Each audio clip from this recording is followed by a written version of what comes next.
Bonsoir à toutes et à tous et merci de rester fidèles au programme du soir sur New World. Bienvenue dans Regard Croisé, le quatrième numéro de cette semaine. Encore 4 sujets à aborder. Avec nos invités, nous parlerons d'abord du Burkina Faso. Ibrahim Traoré échappe à un coup d'État. Deuxième sujet, ce sera toujours le Burkina Faso. La rue soutient IB après la tentative de coup d'État. Troisième sujet, nous irons au Niger. L'ex-ambassadeur de France, Sylvain Ité, a atterri à Paris. Puis nous terminerons par le Togo, le port autonome de Lomé, dans le top 100 des ports mondiaux. Et pour en parler ce soir, 2 invités sur ce plateau. Avec moi, Emmanuel Vivien Tommy, vous êtes journaliste, directeur général de Plume Libre également, conseiller en communication politique. Bonsoir Vivien et bienvenue. Bonsoir docteur, bonsoir aux téléspectateurs, aux téléspectatrices. J'aimerais m'incliner devant la mémoire de l'ancien ministre des Droits de l'Homme sous la transition, Maître Djovi Gali, qui a malheureusement tiré sa révérence hier en Allemagne. Que la terre lui soit légère et condoléances à la famille biologique et politique de M. Gali, qui a beaucoup fait pour la démocratie en marche au Togo. Il s'est beaucoup investi pour la bonne gouvernance, mais aussi pour l'instauration de l'état de droit. Et il a fait partie des acteurs politiques qui ont contribué à l'amorce du processus démocratique dans les années 1990. Merci beaucoup, toutes nos condoléances à sa famille et que son âme repose en paix. Notre deuxième invité aujourd'hui, Robert Kossigan.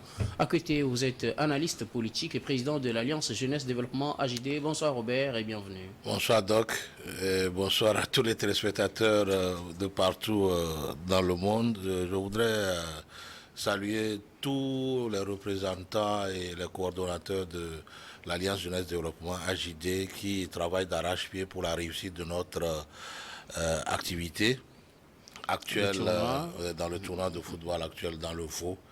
Je voudrais féliciter aussi les équipes qui sont en train de participer à ce tournoi-là. Je voudrais faire un coucou spécial aux reporters et aux journalistes qui viennent nous soutenir. Je voudrais aussi saluer vivement l'équipe de Khédomé, je crois, qui a gagné hier en demi-finale.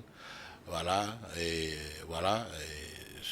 donner aussi de l'espoir à ceux qui ont perdu, que ce n'est qu'une partie remise. La deuxième édition viendra l'année prochaine, que Dieu nous prête vie. On fera de bonnes choses et que vivement la jeunesse togolaise se tourne vers le travail. Seul le travail paye. Voilà. Merci beaucoup à vous. Un coucou spécial également à tous les téléspectateurs et à tous les internautes qui n'hésitent pas à réagir à nos émissions, laissez vos commentaires, mais toujours dans le respect des opinions des uns et des autres. Nous allons aborder notre premier sujet, direction le Burkina Faso, presque un an après le coup d'état militaire qui a porté le capitaine Ibrahim Traoré au pouvoir en fin septembre 2022. Le gouvernement de transition a annoncé ce mercredi 27 septembre avoir déjoué une tentative de coup d'état la veille, c'est-à-dire le 26 septembre 2023, le gouvernement dit déplorer que les acteurs de cette tentative de putsch nourrissaient plutôt le sombre dessein de s'attaquer aux institutions de la République et de précipiter le pays dans le chaos. Alors, Ibrahim Traoré a échappé belle à un coup d'État, c'est officiel, une tentative de coup d'État déjouée par les services de renseignement et de sécurité burkinabé. Emmanuel Vivien Tommy. Tout d'abord, si le coup d'État ou la tentative de coup d'État était confirmée, parce que moi j'ai un peu des doutes encore, puisque nous sommes en politique. Et en politique, tout cas, officiellement, c'est confirmé, oui, ils ont sorti un communiqué officiel. C'est le régime de M. Traoré qui nous annonce qu'il y a eu tentative de coup d'État. Ouais. Et on sait que en politique, certains régimes inventent des coups d'État. Je n'ai pas dit que c'est le cas, mais ça se fait aussi, puisque on veut que l'opinion prenne peut-être compassion et que l'opinion au niveau national et au niveau international, que beaucoup se disent, mais écoutez, il faut peut-être le soutenir pour que le pire n'arrive pas. En même temps aussi, on peut dire qu'un coup d'État appelle peut-être un autre. Je ne l'affirme pas. C'est pourquoi j'ai ajouté peut-être, puisque c'était la même chose avec monsieur. D'abord, dans l'histoire de la Haute-Volta et le Burkina Faso, on a connu ces gens de scénarii, où par exemple M. Blaise Compaoré, qui était avec M. Sankara Thomas, par la suite va lui faire un coup d'État et prendre sa place. Les deux avaient aussi eu à faire des interventions, on va l'appeler ainsi. Et dans le cas même de Ibrahim Traoré et puis Damiba, c'était la même chose, puisque Traoré était sous les ordres de Damiba quand il a eu à faire son coup d'État. Et donc, ils étaient tous membres du MPSR. Oui, bien sûr. Et donc, Damiba a eu ce coup d'État comme une sorte d'épée dans le dos. Et ce n'est pas l'un que de la même façon que toi aussi tu as eu à déposer ton camarade et ami et compagnon de lutte, qu'un autre camarade et compagnon de lutte trouve que tu ne fais pas bien et qu'il veuille aussi te déposer. Alors, c'est pour ça que depuis lors, moi je dis qu'il faut éviter les coups d'État, parce que quand tu es fort aujourd'hui et puis tu arrives à déposer quelqu'un par la force des armes, demain l'autre peut aussi te déposer. Et quand on observe bien le paysage des régimes de coups d'État, ce ne sont pas nécessairement les plus anciens ou les plus gradés dans les armées qui font les coups d'État. Souvent, c'est des jeunes. Bon, peut-être exception faite au Niger, où on a quand même le général Tiani, qui est un vieux de la vieille, et qui fait partie aussi du Sérail, qui a fait ce coup d'État, ou encore au Gabon, où on a un certain général Nguema, qui était déjà escorte du président Bongo, père. Et donc, ce sont des jeunes. Est-ce que ces jeunes-là ont nécessairement la bénédiction pleine des grands, des anciens, des officiers supérieurs, de l'ensemble des officiers supérieurs? Non. Mais quand vous êtes dans l'armée, quand il y a un coup d'État, vous avez le choix de suivre le coup d'État, le mouvement, ou de vous révolter et d'être peut-être jeté en prison, pourquoi pas peut-être éliminé ou neutralisé. Puisque quand il y a un régime de coup d'État, on se méfie de tout le monde, y compris même de la presse, y compris de la société civile, des opposants et de tous ceux qui peuvent peut-être dire autre chose que ce que le régime veut. Et donc, quand on a eu l'annonce, la surprise était la descente dans la rue de certains citoyens pour dire « nous soutenons IB ». Qu'on appelle ça, Traoré, Ibrahim Traoré. Alors, si il y a eu vraiment une tentative de coup d'État, on va que déplorer cela, parce que cela ne fait pas avancer le pays, puisque les institutions dans un régime de coup d'État sont à genoux.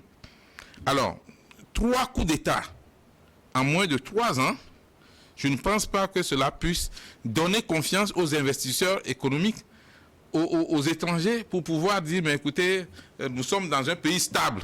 On va avoir peur de vous, et les banques n'auront pas le courage de prêter de l'argent à des jeunes. Or, le Burkina Faso est réputé pour la flexibilité dans effectivement le prêt bancaire.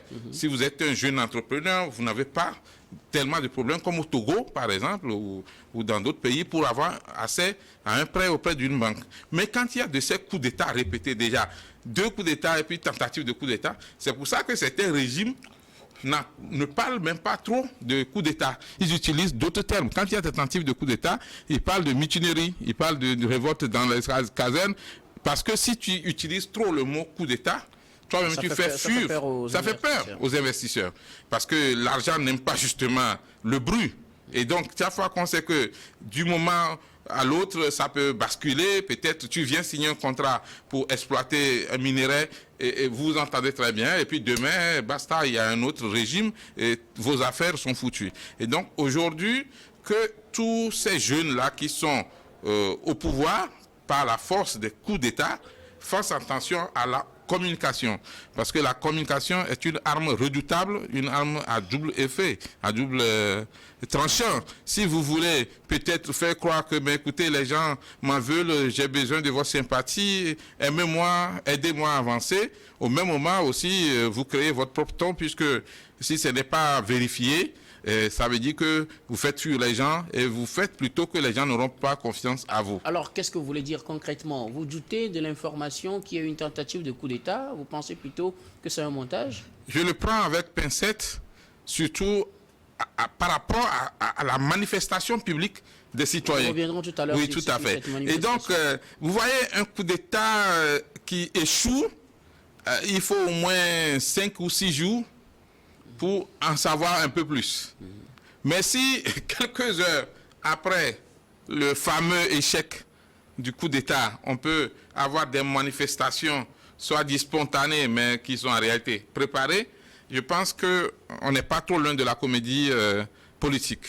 Mais je n'ai pas à affirmer 100% qu'il n'y a pas eu coup d'État, mais je prends les informations de la junte au pouvoir au Burkina Faso avec l'impercette et je pense que justement ça fait partie de la liberté de presse, de la liberté d'expression et de la liberté de perception. Peut-être qu'ils ont les éléments probables pour me convaincre, mais moi, leur seul communiqué, ça ne me suffit pas pour être sûr qu'il y a eu des tentatives de coup d'État. Et du moins, pourquoi il y aurait des tentatives de coup d'État? Nous reviendrons peut-être sur cet voilà, dans le deuxième sujet. Tout à fait. Robert Kossignan, à côté, le pouvoir burkinabé a annoncé, avec l'aide des services de renseignement et de sécurité, avoir déjoué une tentative de coup d'État. C'était ce mardi 26 septembre. L'information a été officialisée mercredi 27. C'est vrai que je ne suis pas dans le secret des armées burkinabées, mais quand vous suivez les rumeurs, il y avait eu beaucoup de rumeurs de tentatives de coup d'État au Burkina Faso. Même la fois dernière, il y en avait eu la veille sur les réseaux sociaux, c'était plein.